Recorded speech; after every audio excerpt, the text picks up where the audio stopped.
Kapadokya Temple declared a protected archaeological monument on January 11, 1996.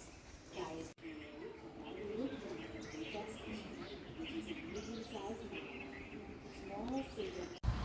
এখন আমরা যাচ্ছি রাবণা কেভ দেখতে। এই যেখানে গাড়ি পার্কিং করা আছে নিচে, ওখান থেকে আনুমানিক 700টা সিঁড়ি, 500 মিটার দূরত্ব, হাফ কিলোমিটার আমাদের উঠতে হবে। দিয়ে সেখানে রাবণার কেভ আছে, যেখানে মা সীতাকে রাবণ লুকিয়ে রেখেছিল। সেখানে সীতা দেবী দীর্ঘদিন ছিলেন এবং এই আশেপাশের এই যে জঙ্গলটা, এটাই নাকি সেই অশোক কাননের মধ্যেই সীতাকে লুকিয়ে রেখেছিলেন। তো দেখা যাক কত সময় লাগে। সিঁড়ি করা আছে, আমরা তো উঠছি। দুপাশে ছোট ছোট বাঁশের ঝাড়।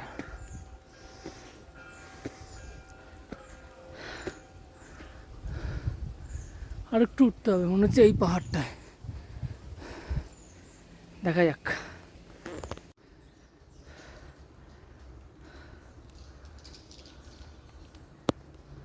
এই কেভের মুখ প্রায় চলে এসেছি। ভালোই টাফ আছে এই কেভের মুখটা।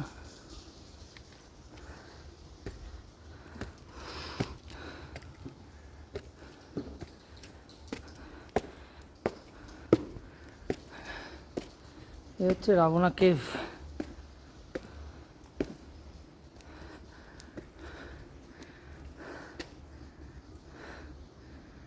দেখা যাক কোনটা দিয়ে যেতে পারি।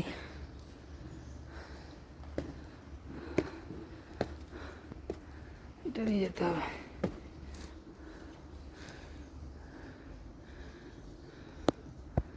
দেখছি জায়গাটা তো গা ছমছমের ব্যাপার, প্রচুর বাদুড়।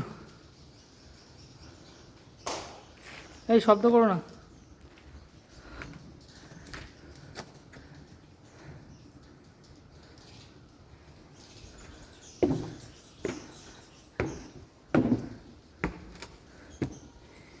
আরে বাপরে,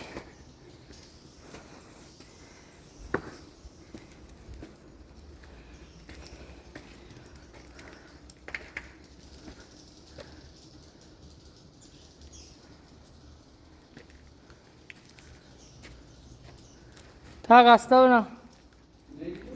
না, এইটা সেই জায়গাটা না। আমরা এসছি 9 আর্ক ব্রিজ দেখতে।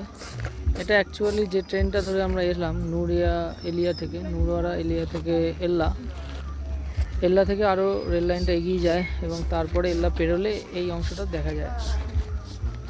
অর্থাৎ ওই রেলওয়ে পাথের উপরেই এই ব্রিজ, এবং এখানে 9টা আর্চ আছে, সেই জন্য 9 আর্চ ব্রিজ বলা হয়।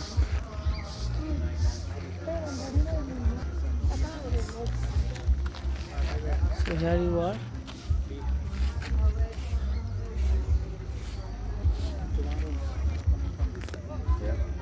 সো এখান থেকে এটা আরো একটু ওয়াইডলি দেখা যাচ্ছে, 9টা আর্চ বা 9টা যে খিলান